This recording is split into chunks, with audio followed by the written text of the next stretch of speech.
May paglilinaw si Senador Alan Peter Cayetano sa kanyang viral remark kaugnay sa korupsyon. Una niya kasing sinabi na di baling gumawa ng masama, ang mahalaga pagsisihan mo. Ang detalye sa agenda report ni Hannah T. Never ko sinabi, wag habulin yung mga dapat habulin. In fact, paulit-ulit ako doon. Pero ang ginawa ng kapatid ko po, sinabi niya, statement ng mga trapo, so tinira pa yung repentance. At ginawa ni Senator Ping Lacson, nag-agree pa. Nilinaw ni Senate Minority Leader Alan Peter Cayetano ang kumalat niyang comment tungkol sa korupsyon sa bansa.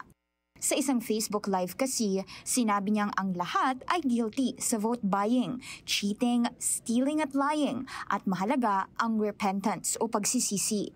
Tumutol dito ang kanyang kapatid na si dating Taguig City Mayor Lino Cayetano dahil hindi raw okay at hindi solusyon at absolusyon ang pagrepent lamang. Kailangan na raw ng bagong leaders ng bansa at dapat may kaukulang aksyon para mapanagot ang sinumang kurap. Sinang-ayunan nito ni Senate President Pro Tempore Panfilo Lacson.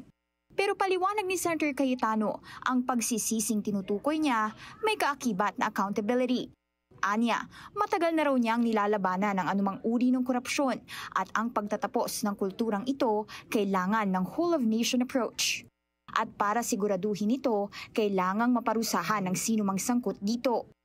Dumaraan ngayon sa flood control scandal ang ilang mambabatas matapos silang madawit at pangalanan sa investigasyon sa Kongreso. Pwede ko bang sabihin na wag mag-repent? Ngayon lang po ako nakakita na pinag-uusapang corruption pero masama pala yung repentance. Kaya dun sa mga sumasawsaw, dun sa mga nagpapalaki ng issue, salamat sa inyo. Nagamit kayo ng Panginoon.